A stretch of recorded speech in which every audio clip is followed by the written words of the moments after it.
south, it's way more common to have experiences here where the terrain gets more nasty. There's a forest fire going on up in that mountain up there. Wow. See the smoke coming from it. Still starting to rain, so that's a good thing. It's starting to cool off down here. It's way more cool down here than it is up north where I was. I know we'll be coming into, I think in about 50 kilometers, I'll be coming into where the town of Yale. Yale is where, I don't know the date, early 1900s, I believe, is where they had the railway guys saw some kind of being laying on the train tracks. Or come around the corners, you're laying on the train tracks or standing on the train tracks. I can't remember. It's easy to find out. Just Google up the story, I guess. Do an internet search. And what they felt was a young, hairy being. They nicknamed it Jacko. And it took off on the high side of the railroad tracks. And I'll show you in the video once we get there how nasty the terrain is. And that'll help possibly understand how this particular being clipped himself out. And I guess these guys got above him, dropped a rock on him, and KO'd him or something. Took him captive. Apparently, he was noted to have a crazy appetite, crazy strength, and one of those traveling circus people obtained this being. And that was the end of that. No one knows what happened. Anyway, I'll turn on the video camera again once I get there. I'm kind of prolonging it right now to see if there's a view coming around the corner. I haven't driven this highway in a while. I normally don't. I normally go a different direction. Uh-oh, we gotta stop up here. Alright. I'll turn this on later on and show you some more. So, this is Ruby Creek Road coming up. I haven't a clue where the Chapman residence was, but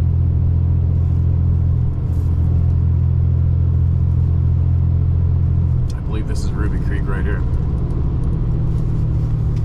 It is. Infamous Ruby Creek itself.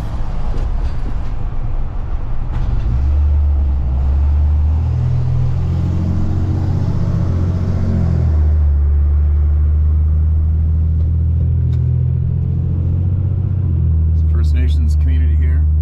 Probably wouldn't take too long to talk to people and hear some stories, would it?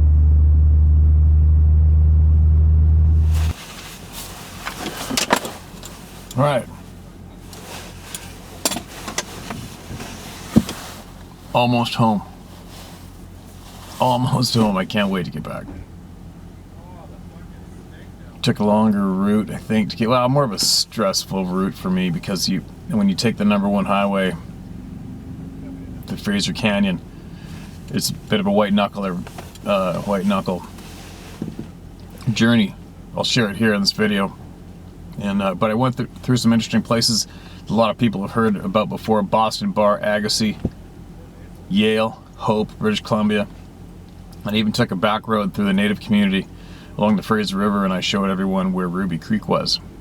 Ruby Creek is where Jeannie Chapman fled her home with her kids years ago. She seen one of these things on the railroad tracks, then it focused on her home and started coming to the house. She took off. I think the husband went home later on, found the outhouse broken, busted up a bit.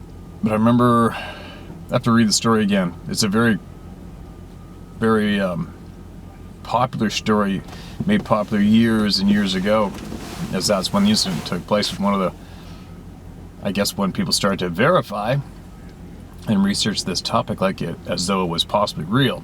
I think John Green might have been the one who cracked that one open years ago. Anyway, I drove that route and I videotaped all those sites for you guys to see.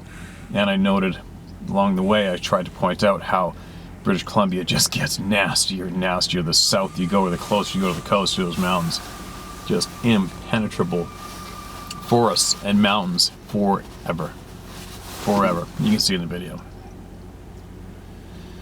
But anyway, I've got all my elk meat is stowed dry and chilling on ice, and coolers in the back. Yes, I'm very tired. I think I got another hour and a half sitting here, and then I'll have another couple hours on the ferry sitting there, and then another hour and a bit and I'll be home. So, I've grabbed some emails to share. That's what we're going to do now. In between showing you my journey home. Now, listen to this. This is titled The Ruby Creek Incident by Ivan T. Sanderson. Mr. Ostman's story was related to Queen Elizabeth II when she visited British Columbia in 1959. The story is said to have been submitted to Her Majesty by an official, along with other Sasquatchery, in a remote vacation cabin at a lake near Kamloops on August 28th. By coincidence, I was on that same day closeted in a small railroad shack with a charming Amerindian couple named Mr. and Mrs. George Chapman. This is a book article from quite a while ago. At Jacko's, railroad shack with a charming Amerindian, I'm going to call them First Nations couple named Mr. and Mrs. George Chapman at Jacko's old retreat of Yale, some miles lower down the Fraser River. I was also hearing a story about firsthand, and in what turned out later to have been rather extraordinary circumstances. We had crossed the log-filled Fraser in a small boat, rowing first away upstream and then very rapidly a long way downstream broadside, and then finally a long way back upstream again on the other side in the lee of the tall bank. Scrambling to the top of this, we struck a railroad along which an Amerindian family were straggling in from the hills. By some strange quirk of fate, this turned out to be the Chapman family, for whom we were looking. They hospitably invited us into their freight office, behind which they had a small house.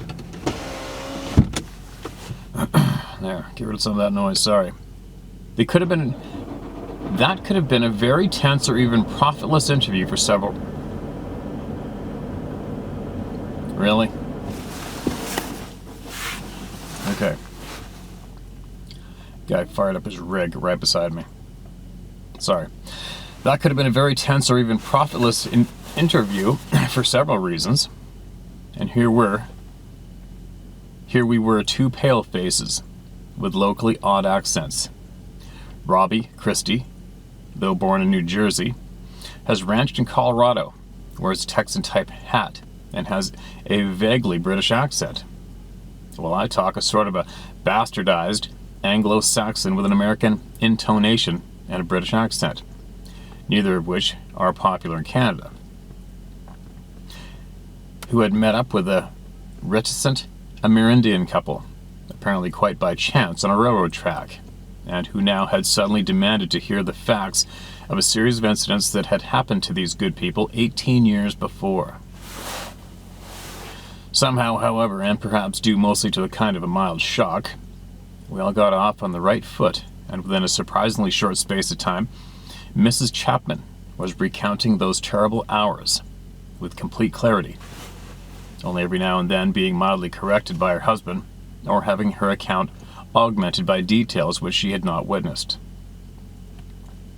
We had heard the story from several sources, and had read it in several printed versions, but I wanted to get it first hand, and I wanted to be able to shoot my particular glossary of awkward biological questions at principals, who were alleged eyewitnesses of a living Sasquatch in daylight.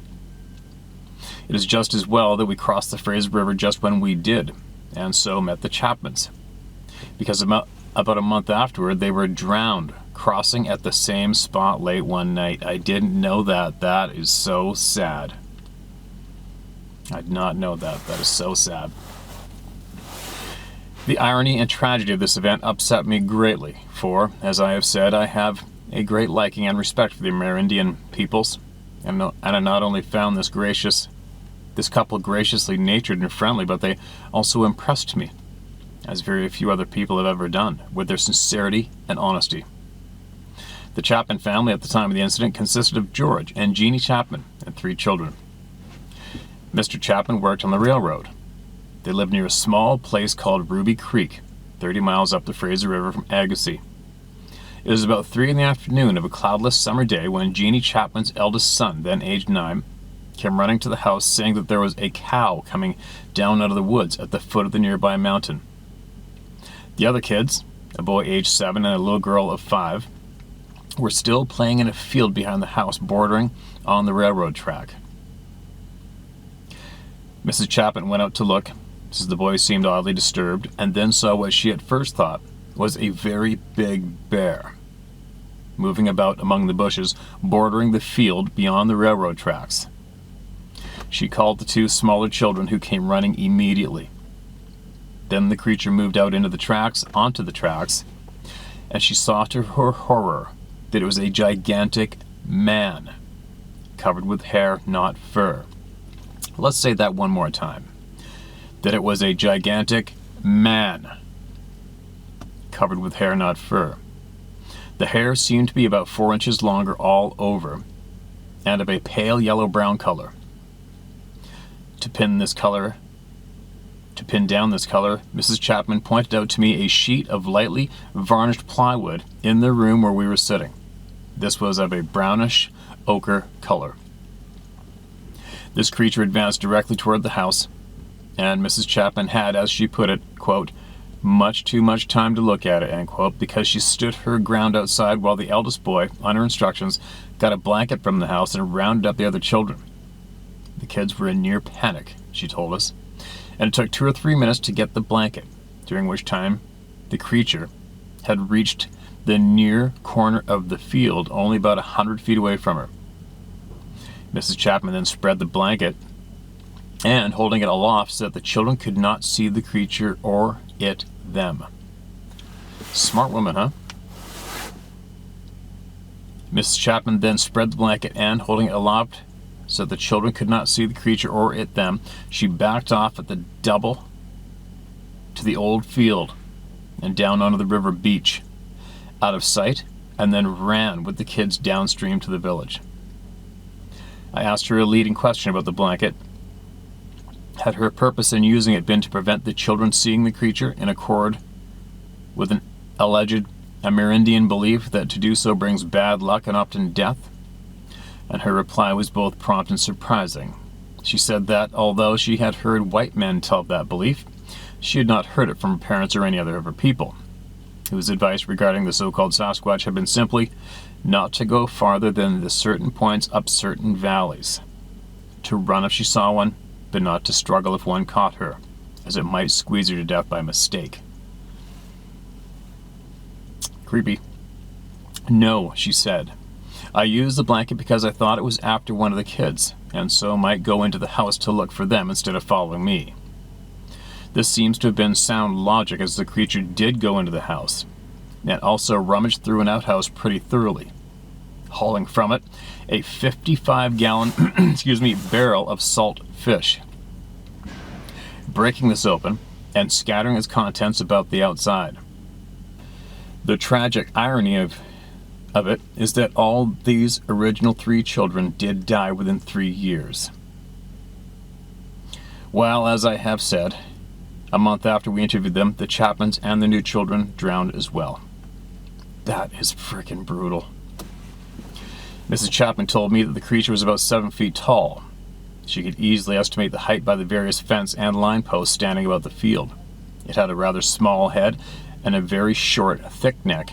In fact, really no neck at all, a point emphasized by William Rowe and by almost all others who claimed to have seen one of these creatures. Its body was entirely human shape, except that it was immensely thick through its chest, and its arms were exceptionally long. She did not see the feet, which were in the grass. Its shoulders were very wide and had no breasts, from which Mrs. Chapman assumed it was a male, though she also did not see any male genitalia due to the long hair covering of its groin. She was most definite on one point. The naked parts of its face and its hands were much darker than its hair. It appeared to be almost black. George Chapman returned home from his work on the railroad that day shortly before 6 in the evening, and by a route that bypassed the village, so that he saw no one to tell him what happened. When he reached his house, he immediately saw the woodshed door battered in and spotted enormous humanoid footprints all over the place. Greatly alarmed, for, like all of his people, he had heard since childhood about the big wild man of the mountains, though he did not hear the word Sasquatch till after this incident. He called for his family and then dashed through the house. He spotted the foot tracks of his wife and kids going off toward the river. He followed these until he picked them up on the sand beside the river and saw them going off downstream without any giant ones following. Somewhat relieved, he was retracing his steps when he stumbled across the giant's foot tracks on the riverbank further upstream. These came down out of the potato patch, which lay between the house and the river, milled about by the river, and then went back through the old field toward the foot of the mountains, where they disappeared in the heavy growth. Returning to the house, relieved to know that the tracks of all four of his family had gone off downstream to the village, George Chapman went to examine the woodshed.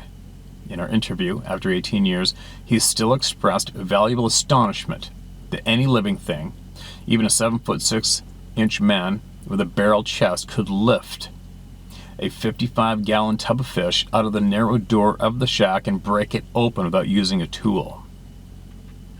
He confirmed the creature's height after finding a number of long brown hairs stuck in the slab wood lintel of the doorway above the level of his head.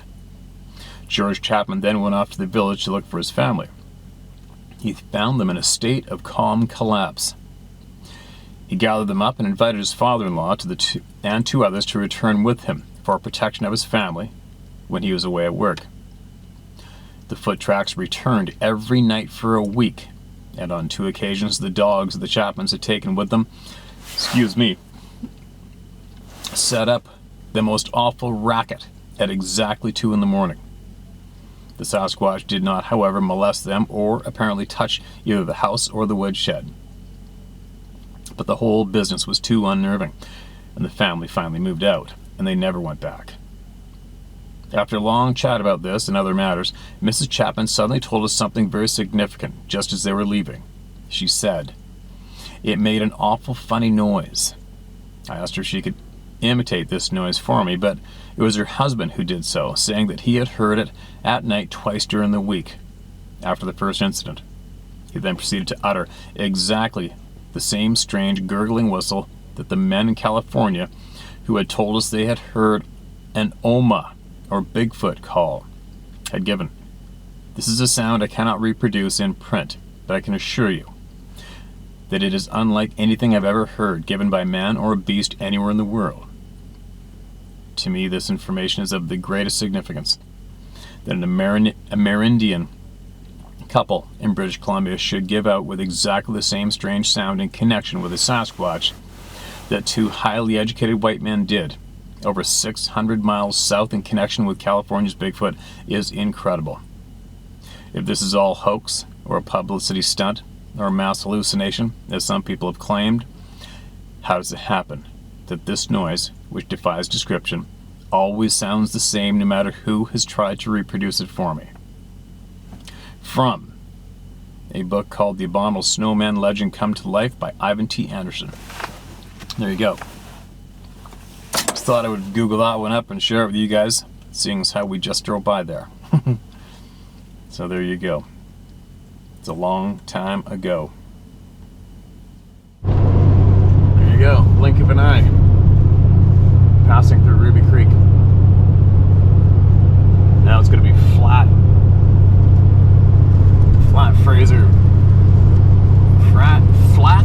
Fraser Valley traveling now.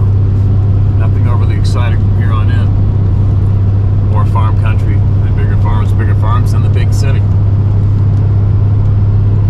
So there you go. I think that should suffice for my tour of BC driving. Agassiz, 16 kilometers. Agassiz. See how thick the underbrush is here in the valley bottom along the river. Typical coastal stuff, just impenetrable, thick jungle. Miles of it. Same as Vancouver Island.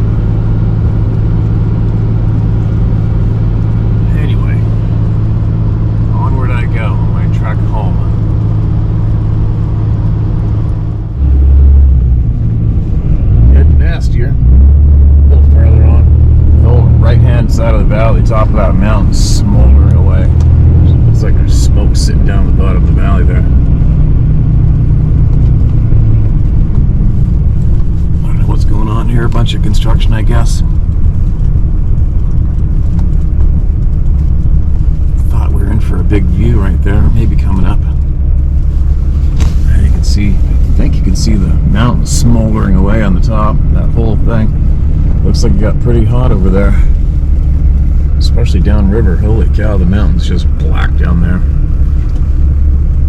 Crazy. Alright. Let's get some more shared. This is going to be from the recent column, I think. Man, that's sad. The tragedy that struck that family, isn't it? So they lost all 3 of their kids previous to their drowning, and then they started another family, and then they all drowned. Oh, that's so sad. It's brutal to read. Alright, what's this one? Mark, this is red. I'm from Nova Scotia, Canada. No grizzlies as far as Sasquatches. I've never seen one. I did have a situation where it was likely a big black bear. My brother said while he and his buddy were hiking into camp late at night, downpouring rain while crossing a barren, something with glowing red eyes walked alongside them for a little and then walked away. They shut their flashlights off to make sure their lights were not reflecting, and their eyes were bright red. And the eyes were bright red with 0 lights on a dark rainy night. It scared my brother so much, he never went back to camp. Neither did the buddy with him. I'm 58 and I've spent most of my life in and around that camp, and I never felt any fear but pure peace in there. I spent a couple of dull seasons in there, sometimes by myself for a few weeks, as different friends came and left the camp. I'll never stop going into the woods. It's the best place to be, way safer than the cities or Borg cubes. End of story. Okay, man. Nova Scotia. Had quite a few handful of sightings from there as well. The red eyes. Another one. This is titled Hairless Bigfoots. My son and I were boating on the Lake Silverwood, California, 2005. When we were boating up to where the water runs out into a stream, it was about 6 inches deep, when I saw a huge naked man running across in front of me from left to right. He saw us, so he turned his body and I seen all his side. Big butt, big torso, huge man. And then I thought, well, I better get out of here. So I turned the boat around and took off. I was only thinking, stay away from the naked men. Then about 8 years later at a girls' softball game, a man who used to live in Utah, I think that's Lake Shasta, he was fishing, and he had a bunch of fish hanging on a stringer. Through the bushes came a huge, hairless Bigfoot, and behind him was a female with youngsters. He told me the Bigfoot pointed at the fish hanging, then grunted like he wanted them. So this man gave him the fish, and they turned around and left. It took me a minute to put it together when I figured, oh, what I seen in Silverwood had to be the same thing. It was too big to be a naked person. I believe I saw a hairless Bigfoot. Just leaving the small town of Boston Bar, you can see these mountains are starting to get, well, continuing to be quite steep, pretty nasty, full timbered. Not horse friendly. For sure. Definitely not ATV friendly without a road. You're not going up and over into those mountains in the front there. Take a lifetime to hike these hills and see where the game is. Or where, or what is. Alright, here's another one. Hopefully that recording doesn't belt out in the parking lot again. Mark, this is red. This is titled 2 Experiences from Retired Teacher and Marine Combat Veteran. Hello, Steve. My name is Victoria Hayden. You can use my name. I started watching your channel during my recovery from a major cervical spine surgery. Your readings of the people's stories gave me something to take my mind off of the pain I was experiencing during that time, and I appreciate that. I hope you healed up. You're healing up. Just to give you some background on my husband and I, so you understand what type of people we are, I have a master's degree in English and education. I'm a retired high school instructor and part-time college professor. Currently, I'm a realtor. My husband is a former Marine sergeant who did 4 combat tours in Iraq, holds an associate's degree in business and bachelor's degree in law enforcement. After leaving the military, he was a federal police officer, but left that world due to the ridiculously low pay and is now in management for a major nationally recognized company. We built a home in Anderson County, Kentucky, in the middle of 65 acres of woods with hundreds of woodland acreage surrounding our personal property. Anderson County has a long history of Bigfoot sightings, but ironically, our experiences did not occur here. Anyway, on to my personal story, which occurred about 10 years ago when I lived on a golf course in Marion County, Kentucky. Hold on, it's getting loud out there. Hope that helped. The golf course is at the edge of town, surrounded by cornfields and cattle land that also has major power lines running through the cornfields. I was taking a walk around my street at dusk with my cat, who loved to go on walks with me. As we neared the end of the cul-de-sac, I heard a guttural scream that would remind you of a siren, but had the definite characteristics of coming from some type of a large living creature. It was so loud and deep that every hair on my body stood on end. I stopped in my tracks.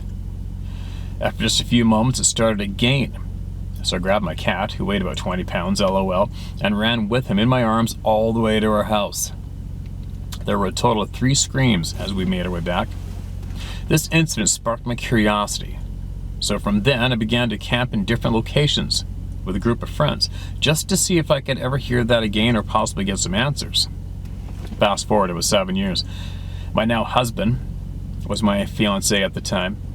He had no thoughts about Bigfoot, but did not laugh at the fact that I had curiosity about the topic and was seeking answers. For my birthday, I wanted to camp with friends in Mammoth Cave National Park. My husband agreed to come along. We're always well armed, and with all the horrors he experienced in Iraq, I've never seen him scared of anything. Our first night there, we hiked out several miles with our small little group.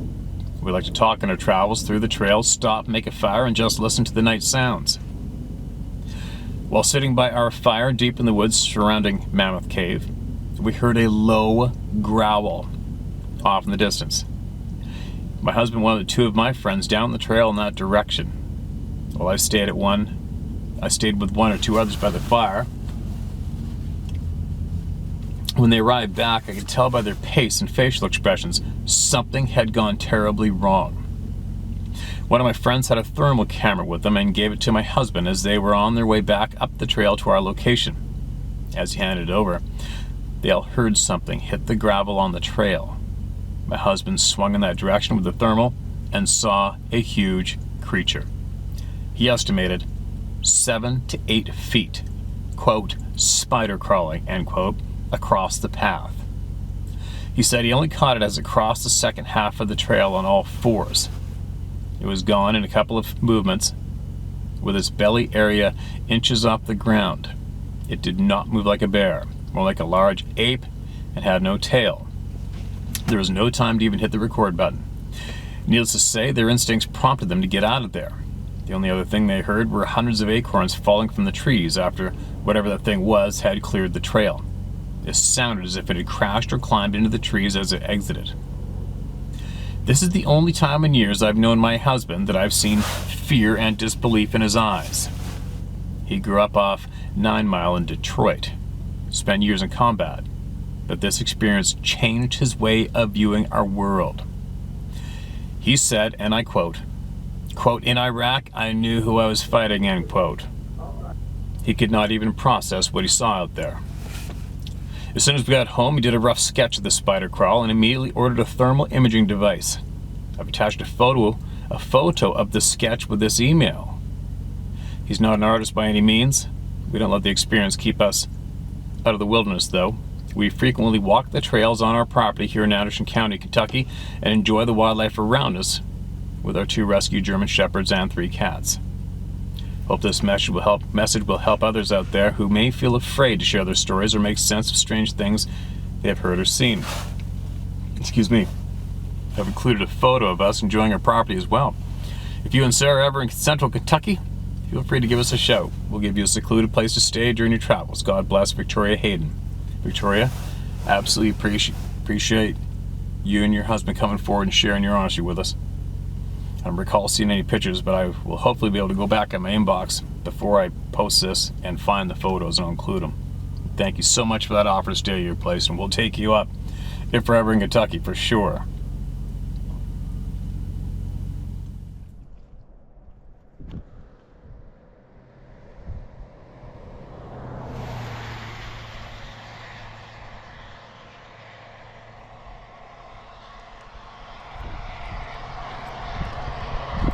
How's that for some harsh country? See the railroad track down there? They're just before Yale, where they caught that creature.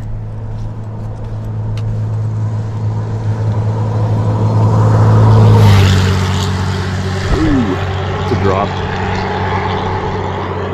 But there was actually stairs and a railing going down there. Crazy. Anyway, there you go.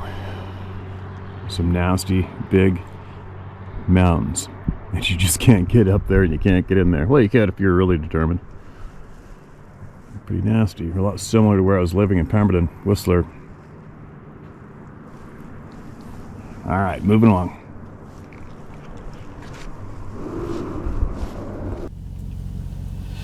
Alright, what's this one?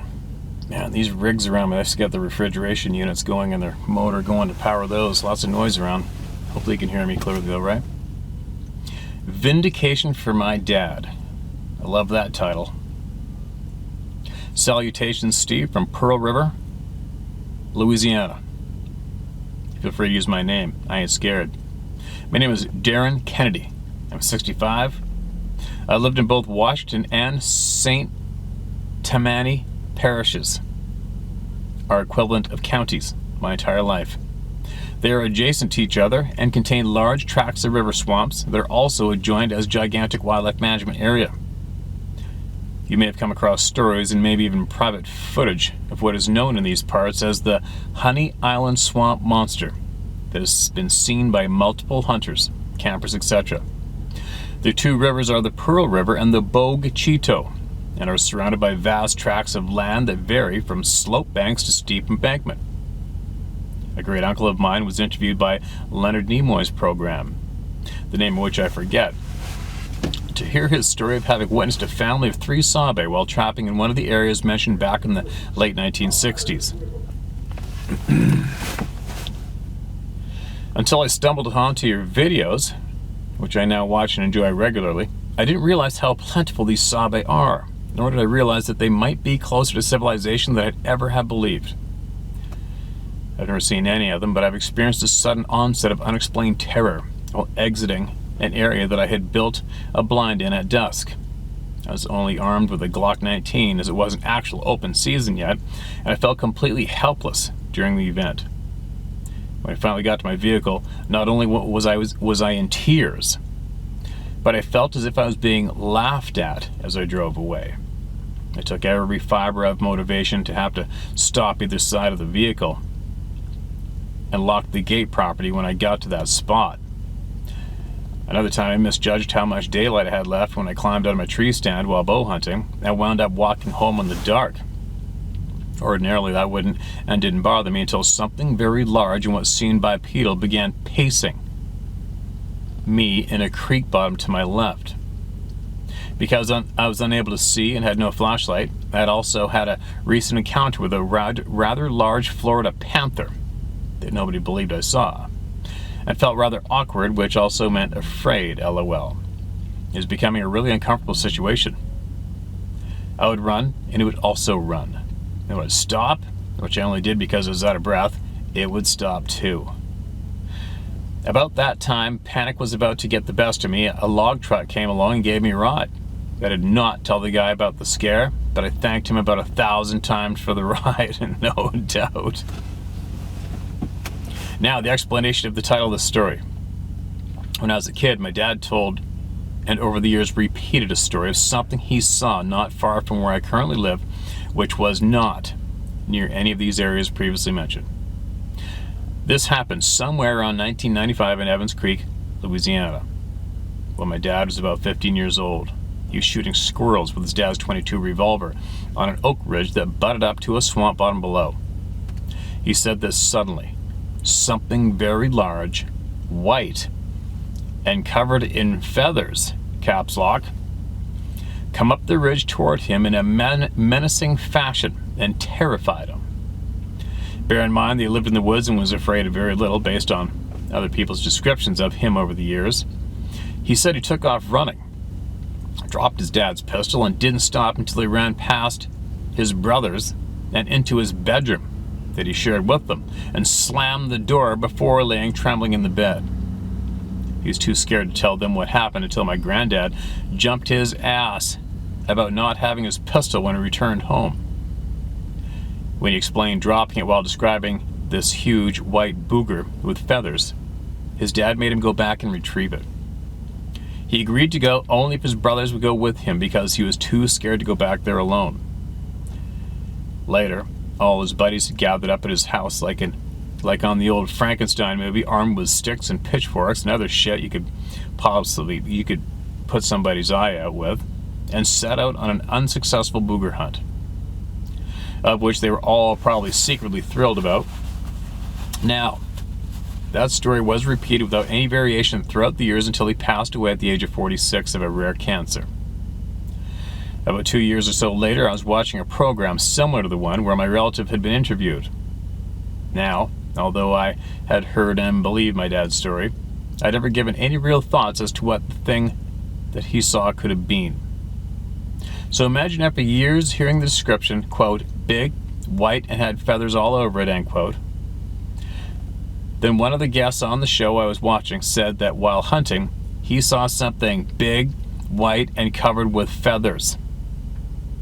Then when he put the scope on it and brought it into focus, it was a white sabe with matted hair that was similar to dreadlocks. I was shocked. Suddenly, after decades of my dad swearing this story was real and me believing him, but having no idea what it could have been other than person pops up with sorry. One more time on that sentence. I was shocked. Suddenly, after decades of my dad swearing that his story was real and me believing him, but having no idea what it could have been, another person pops up with an identical story. So there you go, Dad, you're vindicated. Thanks for that opportunity, Steve. Our experiences pale in comparison to that. There's no rating in experiences, my man. There's no rating. Get it into us. I'm glad your dad got vindicated. That's good news. I think a lot of people have since this channel got taken over by all you guys.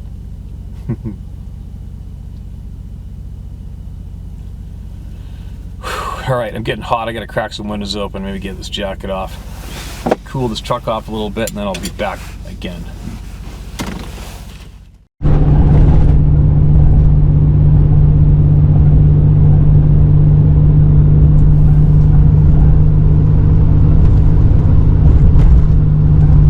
Wonder how many people have hiked up into the clouds on the right.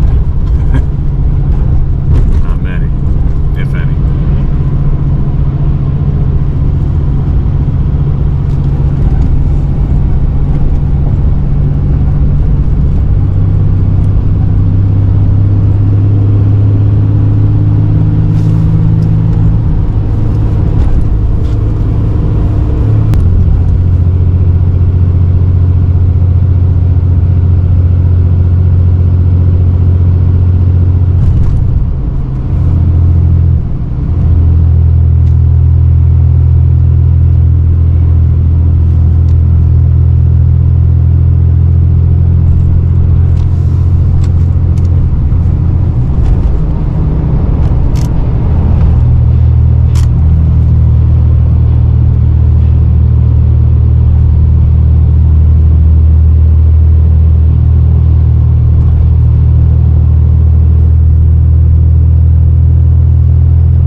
bad boat. On the big bad boat. Almost home. But I have one more here I was going to share. And I'm going to share it before I lose it. Where'd it go? I think I lost it. Gotta be kidding me.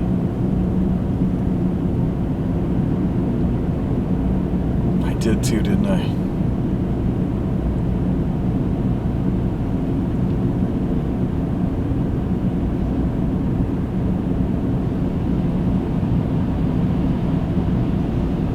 Alright, well, what's this? Let's title My Bigfoot Encounters. One more and I'm going upstairs and I'm going to edit.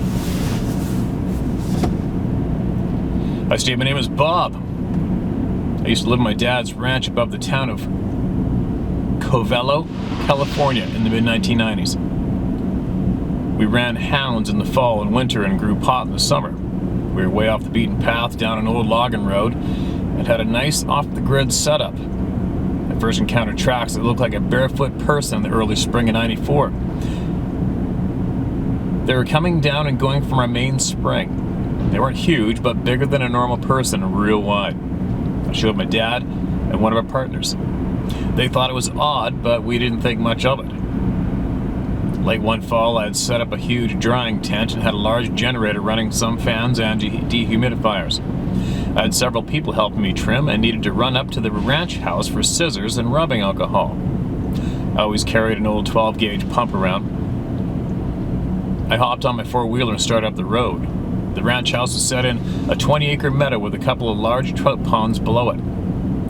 The road came out of the timber above the ponds, but below the house. As I got away from the noise of the generator, I could hear coyotes in the meadow off to my left. They were going nuts. It sounded like 20 coyotes were all barking at once. As I made my way to the house, I noticed that all 20-plus hounds were in their boxes. They all knew better than to run coyotes, but I've never seen or heard one in the yard without them telling us all about it. I asked Ma, "What's with the coyotes?" She said, "I have no idea." "What's with the hounds?" I shined my light across the hillside to the city of boxes and replied, "I have no idea." I got the supplies I'd come for and hopped back on the wheeler.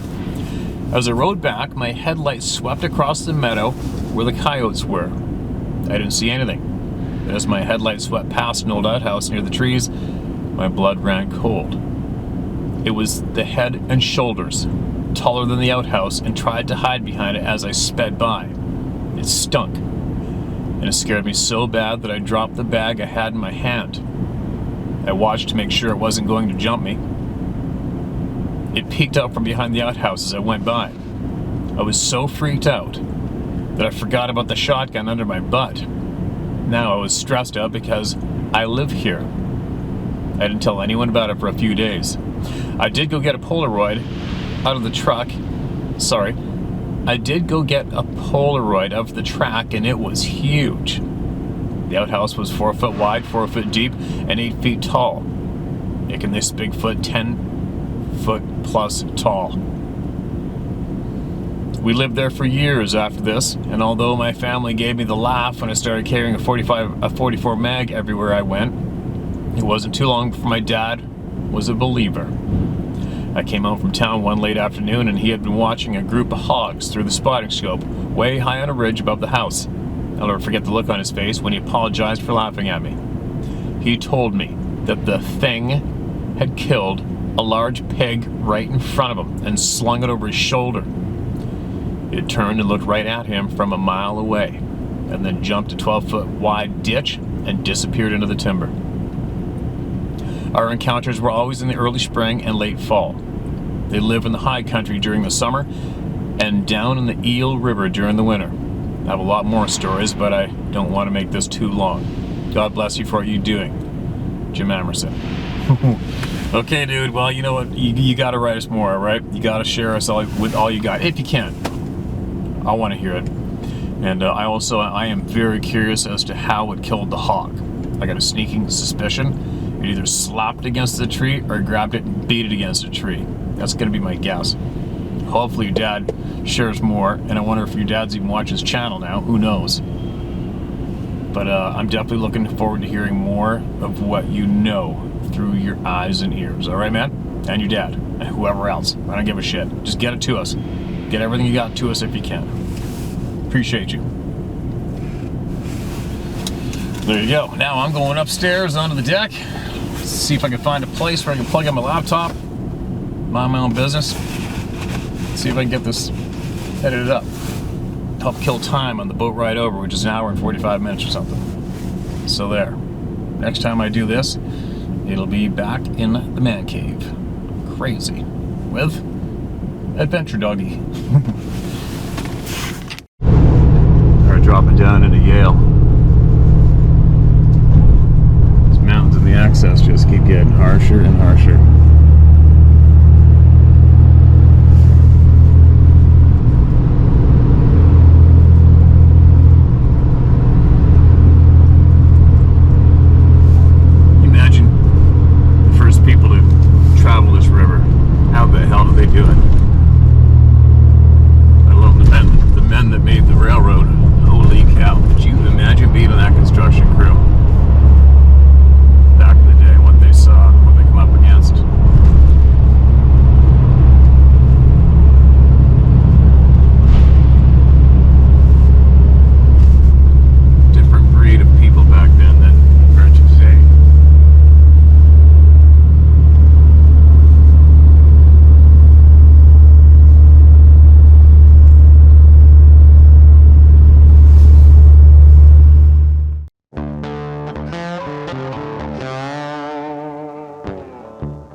Dropped into Hope.